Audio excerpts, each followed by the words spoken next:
नहीं, उसके कई ऐसे गहरे राज थे जो उसने छुपा रखे थे। वहीं दूसरी तरफ Arth Kunal Singh, the successful business tycoon, Avya से नफरत करता था। लेकिन क्या होगा इस नफरत का जब होगी इन दोनों की शादी? मगर कैसे? क्या आव्या का सच पड़ेगा अर्थ पर भारी? डियर लिसनर्स, इस कहानी का अगला मोड़ अभी जानने के लिए क्लिक प्ले नाउ और सुनिए ये twisted love story my agent wife only on pocket FM.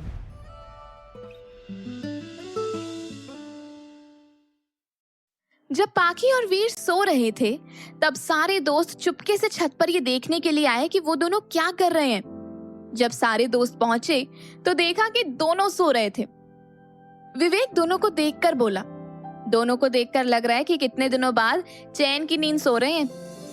तभी प्रिया बलाएं लेते हुए बोली, अरे वो छोड़ो, पाखी को देखकर नहीं लग रहा है कि शेर की गोद में उसका छोटा सा कब मतलब शेर का बच्चा सोया हुआ है। यानी यार पाखी कितनी क्यूट लग रही है। तभी राहुल फोन निकालते हुए धीरे से बोला, मैं ना इन दोनों की फोटो क्लिक कर लेता हूँ, इनके बच्चों को दिखाऊंगा कि उनके मम्मी डैडी कैसे रोमांस करते थे। ये सुनकर सब मुंह दबाकर हंसने लगे। तभी ईशान मुस्कुराते हुए बोला, चलो सब लोग यहाँ से, सोने दो दोनों को। फिर सब वहां से सोने के लिए चले गए। अगले दिन सुबह के 6 बजे जब धूप की पहली किरण वीर के चेहरे पर पड़ी तो वीर ने अपनी आंखें खोली। पाखी के चेहरे पर भी धूप पड़ रही थी, जो पाखी की नींद खराब करने के लिए तैयार बैठी थी।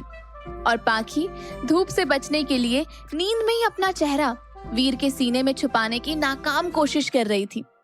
पाखी को ऐसा करता देखकर वीर के चेहरे पर मुस्कान आ गई। वीर ने अपने जैकेट से पाखी का चेहरा ढक दिया, जिससे पाखी शांत हो गई। वीर ने वैसे ही पाखी को गोद में उठा लिया और छत से पाखी के रूम में जाने लगा। तभी नीलम जी ऊपर आ रही थी। नीलम जी ने पाखी को गोद में उठाकर वीर को छत से आते हुए देखा तो वीर के पास चली गई। नीलम जी ने पूछा, बेटा तुम दोनों रात में छत पर ही थे, ठंड लग गई होगी। फिर नीलम जी वीर का चेहरा छूकर बोली, देखो तो पूरा चेहरा ठंडा है। तो वीर ने मुस्कुरा कर कहा, आंटी मैं ठीक हूँ। नीलम जी प्यार से बोली, नीचे आओ बेटा, मैं तुम्हारे लिए गर्म चाय बनाती हूँ। ये सुनकर वीर इशारा करते हुए बोला, पाखी को उसके कमरे में सुलाकर आता हूँ। तो नीलम जी सर हिलाकर बोली, ठीक है बेटा। फिर नीलम जी नीचे चली गई और वीर पाखी के कमरे में चला गया। वीर ने पाखी के कमरे में पहुंचकर देखा तो अनामिका भी वहीं सोई हुई है। वीर ने पाखी को अच्छे से सुला दिया और पाखी के सर को चूमकर उसके सर को सहलाने लगा। फिर वीर ने पाखी और अनामिका को अच्छे से ब्लैंकेट ओढ़ा दिया और कमरे से बाहर निकलकर नीचे चला आया। नीलम जी किचन में चाय बना रही थी। वीर वहीं चला आया। नीलम जी वीर को देखकर बोली, बेटा बाहर बैठो, मैं चाय ला रही हूँ। पर वीर अंदर आते हुए बोला, मैं ठीक हूँ आंटी, आपसे कुछ पूछूं? तो नीलम जी चाय बनाते हुए बोली, हाँ पूछो। वीर नीलम जी के पास आकर बोला, आप मुझसे और पाखी से गुस्सा तो नहीं है ना? मुझे मॉम ने कल ही बताया कि आपको सब पता चल गया है। नीलम जी वीर को एक स्टूल देते हुए बोली, आओ यहाँ बैठो। वीर बैठ गया और नीलम जी ने गैस का फ्लेम कम करते हुए कहा, तुम्हें लगता है कि मैं तुमसे गुस्सा हूँ या मुझे तुम दोनों के रिश्ते से कोई प्रॉब्लम है? अगर प्रॉब्लम होती तो मैं तुम्हें घर में घुसने देती या अपनी बेटी को एक अनजान लड़के के साथ रात में अकेले छोड़ देती? नहीं ना, मैं तुमसे गुस्सा नहीं हूँ। हाँ बस पाखी से नाराज हूँ। वो हर चीज बताया करती थी, पर अपनी लाइफ की ये खूबसूरत बात उसने मुझे नहीं बताई और मुझे पता है कि वो क्यों नहीं बताई। हम माँ बाप ना थोड़े से सेल्फिश होते हैं। बेटा कुछ भी करे तो हम उसे एक दिन डांट देंगे, बस खत्म सारी बातें। पर बेटी कुछ करती है तो हम अपना फैसला सुना देते हैं। अगर तू किसी से प्यार करेगी तो घर से निकाल देंगे या तेरा घर से आना जाना बंद कर देंगे या कोई भी लड़का देखकर तेरी शादी करा देंगे। तो तुम ही बताओ वो लड़की कैसे अपनी फीलिंग्स बताएगी? और ये बातें पाखी ने भी सुनी है, इसलिए शायद उसने मुझे डर से ना बताया हो।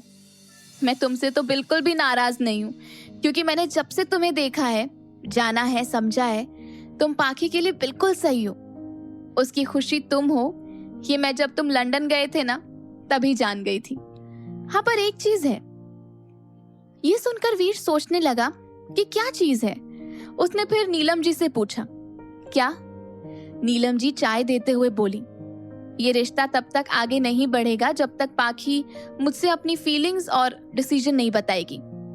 वीर मुस्कुराते हुए बोला, डॉन आंटी। नीलम जी लंबी सांस लेकर बोली, तब तक के लिए तुम टेंशन फ्री रहो, पाखी के साथ कुछ नहीं होगा। वीर ने आगे कहा, आप हो ना, तो मैं टेंशन नहीं ले रहा। नीलम जी चाय पीते हुए बोली, अच्छा बताओ क्या खाओगे? वीर ना में सर हिलाकर बोला, आंटी मुझे घर जाना है, मैंने मॉम से प्रॉमिस किया था कि ब्रेकफास्ट दोनों के साथ खाऊंगा। नीलम जी पलके झपका कर बोली, ठीक है बेटा, पर साथ में उन्हें भी लेते आना। वीर ने कहा, जी आंटी। और फिर वीर अपने घर के लिए निकल गया। नीलम जी भी तैयार होने के लिए चली गई। थोड़ी देर बाद जब पाखी की नींद खुली तो पाखी अपनी आंखें मलते हुए उठी। उसने आंखें खोल कर देखा तो वो कमरे में थी और उसकी बगल में अनामिका सोई हुई थी। ये देखकर पाखी समझ गई कि वीर चला गया है। पाखी ने उठकर अपने कपड़े लिए और बाथरूम में फ्रेश होने चली गई। थोड़ी देर बाद बाथरूम से निकली तो उसने अनामिका को जगाया। अनामिका करवट बदल कर बोली, यार पाखी तो इतना जल्दी क्यों उठ जाती है, थोड़ी देर और सो जाना। तो पाखी बाल सुखाते हुए बोली, अम्मू आज मैं भी लेट हूँ, आज बर्थडे इसलिए मम्मी उठाने भी नहीं आई, नहीं तो मैं अभी तक 50 गालियां सुन चुकी होती, इसलिए उठ जा और जाकर नहा ले, मैं कपड़े देती हूँ। अनामिका अंगड़ाई लेते हुए बोली, ठीक है यार, उठ रही हूँ, पहले तो वादा कर कि अपने हाथ की बनी हुई आलू की सब्जी और पूरी बनाकर खिलाएगी। पाखी हाँ में सर हिलाते हुए बोली, ठीक है उठ जा, मैं बना दूंगी। पाखी ने कपड़े निकालकर अनामिका को दिए और 2 जोड़ी कपड़े और निकाल दिए।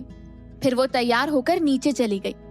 पाखी सबसे पहले नीलम जी के कमरे में आई और वो जैसे ही नीलम जी के पैर छूने के लिए बढ़ी तो नीलम जी ने उसे रोक दिया और बोली, वहीं रुक, पैर नहीं छुएगी, पहले जाकर भगवान के सामने दिया तो जला ले। पाखी मुंह बनाकर बोली, क्या मम्मी, कुछ दिन पहले ही तो पूजा की थी ना। नीलम जी घूरते हुए बोली, हाँ 2 महीने पहले की थी, साल में 1 या 2 बार तो तू पूजा करती है, कम से कम आज अपने जन्मदिन के दिन तो कर ले, इसलिए तो बड़ी मम्मी तुझे इतना सुनाती है। पाखी धीरे से बोली, मम्मी आज के दिन बड़ी मम्मी को मत घुसाओ, जा रही हूँ पूजा करने, अब देखो कैसे पूजा करती हूँ। फिर पाखी पैर पटकते हुए पूजा वाले रूम की तरफ चली गई। नीलम जी भी अपने काम में बिजी हो गई।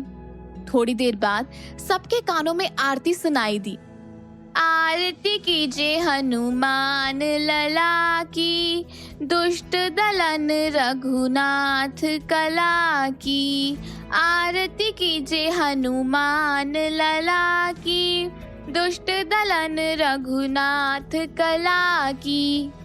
पाखी की आवाज सुनकर सबकी आंखें खुल गईं और सब बेड से झट से उठ गए। विवेक अपने कान रब करते हुए बोला, आज सूरज कहाँ से निकला है, आज ये पूजा कैसे कर रही है, आज दिवाली है क्या या फिर जन्माष्टमी है। सब एक एक करके रूम से निकलकर पूजा रूम की तरफ चले गए। तभी बाहर वीर, सोनाली जी और सुरेश जी भी आ गए।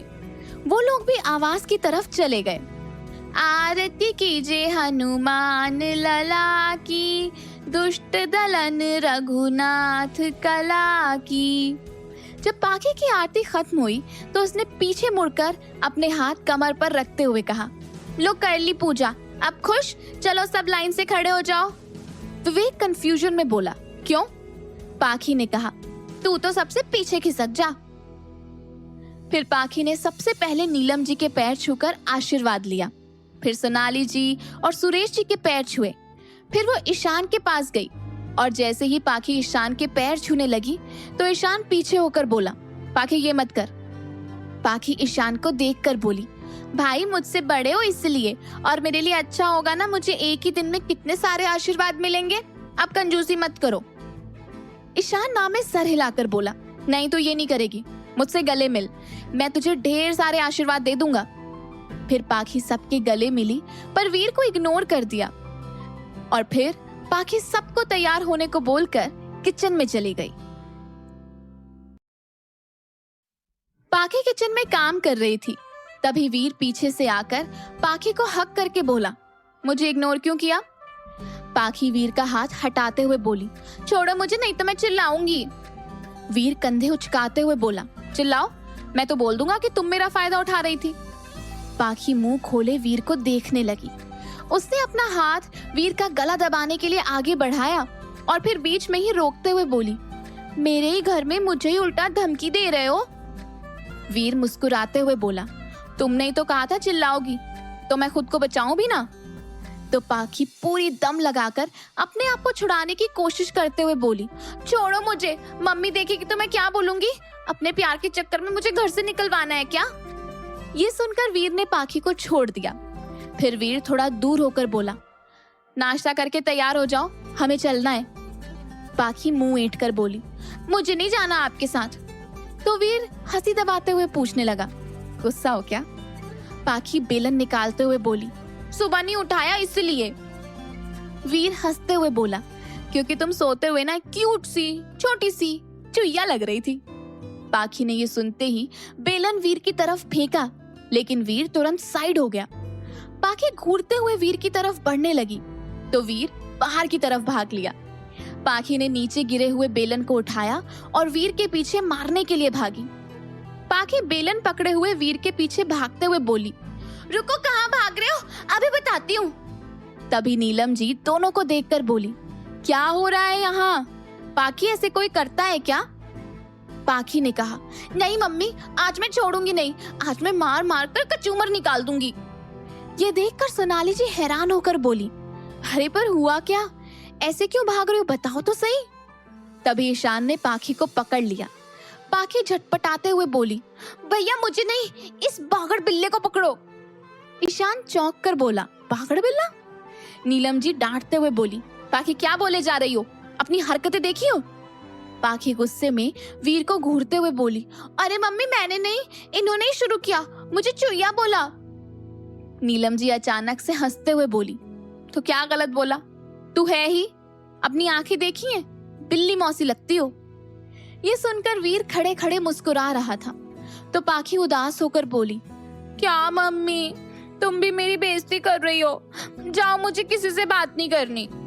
और फिर पाखी मुंह फुलाकर किचन में चली गई। तभी सोनाली जी वीर की बाजू पर मारते हुए बोली, क्यों बच्ची को परेशान कर रहा है? वीर मुस्कुराते हुए बोला, मॉम, अच्छा लगता है परेशान करना। सोनाली जी ने कहा, नाराज हो गई है, जाकर मना उसे। वीर नाम में सर हिलाकर बोला, अभी मनाने जाऊंगा ना तो बेलन मारेगी मुझे। थोड़ी देर में पाखी ने नाश्ता बनाकर टेबल पर लगा दिया और सब मिलकर नाश्ता करने लगे। सोनाली जी अपने घर से ही नाश्ता करके आई थी, इसलिए उन लोगों ने नाश्ता नहीं किया, पर पाखी ने उन्हें चाय और वीर को कॉफी दी। लेकिन इस सब में पाखी ने एक बार भी वीर की तरफ नहीं देखा था। नाश्ता करने के बाद पाखी अपने कमरे में चली गई। नीलम जी और सोनाली जी पाखी के बर्थडे ड्रेस की शॉपिंग करने मार्केट चली गईं। बाहर जाने के लिए पाखी को छोड़कर सब तैयार थे। पाखी कमरे में जाकर अपने आप को कंबल से ढककर सोने का नाटक कर रही थी। वीर रूम में आया तो पाखी को ब्लैंकेट में घुसा देखकर मुस्कुराने लगा। उसने अपने हाथ में लाए हुए सामान को टेबल पर रख दिया। वीर के हाथ में एक ड्रेस थी जो उसने पाखी के वार्डरोब के हुक में टांग दी। फिर पाखी के पास आकर थोड़ा जोर से बोला, नींद तो मुझे भी बहुत आ रही है, मैं भी सो ही लेता हूँ। पाखी फटाक से अपना सर ब्लैंकेट से निकाल कर बोली, खबरदार जो मेरे बेड पर बैठे भी, निकलो मेरे रूम से। फिर वीर स्माइल करके बोला, मैं तो अब पूरा का पूरा बेड लूंगा और उस पे लेटूंगा और कोई मुझे अब रोकेगा भी नहीं। फिर वीर झट से ब्लैंकेट में घुस गया और पाखी को पकड़कर अपने करीब कर लिया। पाखी मुंह खोले सिर्फ वीर को देखती ही रह गई। वीर पाखी के होंठों को चूम कर बोला, अब सो जाओ, मैं भी सोता हूँ। पाखी हाथों से वीर को धक्का देते हुए बोली, ऐसे कोई करता है क्या? पागल लड़के, छोड़ो मुझे, नहीं तो मैं आपके पूरे कपड़े कुतर दूंगी, देख लेना। चुईया बुलाया ना तो इस चुईया के पास ना औजार भी है कुतरने के लिए। वीर भौहें चढ़ाते हुए बोला, इतनी बातें क्यों घुमा रही हो? सीधा बोलो ना, मुझे बिना कपड़ों के देखना चाहती हो। लो, तुम्हारी ख्वाहिश मैं अभी पूरी कर देता हूँ। और इतना बोलकर वीर अपनी शर्ट के बटन्स खोलने लगा तो पाखी वीर की शर्ट को पकड़कर आंखें बंद करके बोली, अरे क्या कर रहे हो? मैंने ऐसा कब कहा? जब देखो तब मेरे सामने बिना शर्ट के आते हो और मेरे मन में अच्छे ख्याल नहीं आते। बटन बंद करो, मैंने आपके साथ कुछ कर दिया तो? वीर स्माइल के साथ पाखी के कान में बोला, कैसे कैसे ख्याल आते हैं, मुझे भी बताओ। पाखी घूरते हुए बोली, मैं मुंह से कैसे बोलूं कैसे कैसे आते हैं, आपको नहीं पता, आपको पता है ना मैं ठरकी हूँ, फिर भी ऐसे परेशान करते हो मुझे।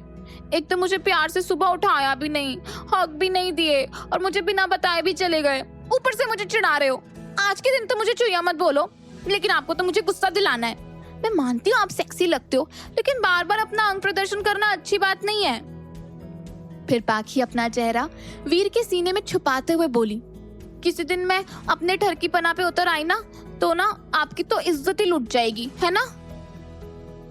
ये सुनकर वीर पाखी के सर पर मारते हुए बोला, ऐसे वर्ड ना मैंने मोस्टली लड़कों के मुंह से सुने हैं जो रोड पर लड़कियों को छेड़ते हैं, पर आज मुझे पता चला कि मेरी गर्लफ्रेंड तो उनसे भी ज्यादा ठरकी है। पागल लड़की, मुझे बोला है किसी और को मत बोल देना। पाखी क्यूट सा फेस बनाकर बोली, वो मेरे मूड पर डिपेंड करता है। वीर पाखी को दूर करके घूरने लगा तो पाखी हंसने लगी। फिर पाखी वीर के लिप्स पर किस करके बोली, गुड मॉर्निंग, अब छोड़ो मुझे। वीर नाम में सर हिलाकर बोला, मैं नहीं छोड़ रहा हूँ। तो पाखी ने ब्लैंकेट के अंदर से ही वीर के हाथों में चींटी काटी, जिससे वीर ने पाखी को छोड़ दिया और पाखी झट से खड़ी हो गई। फिर पाखी टेबल पर रखा बॉक्स देखकर बोली, बॉक्स में क्या है? वीर ने बेड से उठते हुए कहा, खुद देख लो। पाखी ने वो बॉक्स खोलकर देखा तो उस बॉक्स में बहुत सारे स्नैक्स के पैकेट थे, जिसे देखकर पाखी की आंखों में चमक आ गई। फिर पाखी ने वीर को देखा तो वो बेड पर बैठा हुआ था। पाखी जाकर वीर की गोद में बैठ गई और उसके गले में बाहें डालकर बोली, वीरा बहुत अच्छे हो। वीर ने भौहें चढ़ाते हुए कहा, अच्छा, अभी थोड़ी देर पहले तो मैं बुरा था। पाखी वीर के गाल पर किस करते हुए बोली, नहीं आप बहुत अच्छे हो और क्यूट भी। वीर ने कहा, अच्छा, मैं तुम्हारी पेट पूजा के लिए ये सब लाया, इसलिए ज्यादा मस्का मत लगाओ, इसके सामने मेरी वैल्यू कुछ भी नहीं है। पाखी पाउट बनाकर बोली, वो पेट के लिए जरूरी है और आप दिल के लिए और खुश रहने के लिए जरूरी हो। आई लव यू इतना सारा। वीर मुस्कुरा कर बोला, कितना सारा? तो पाखी गोद से उतरकर पूरे रूम में हाथ फैलाकर भागते हुए बोली, इतना सारा। ये देखकर वीर ने टोकते हुए कहा, इधर आओ, गिर जाओगी। पाखी वीर के पास आ गई। वीर प्यार से बोला, मैं समझ गया तुम बहुत प्यार करती हो, अब जल्दी से रेडी हो जाओ, वो रहे तुम्हारे कपड़े। पाखी ड्रेस की तरफ देखते हुए बोली, वो भी आप लाए हो? वीर पलके झपकाता हुआ बोला, अब जल्दी से रेडी हो जाओ, मैं बाहर वेट कर रहा हूँ। पाखी खुश होकर बोली, ठीक है, पर हम कहाँ जा रहे हैं? और विवेक, ईशान भाई, अम्मू? वीर बीच में ही रोक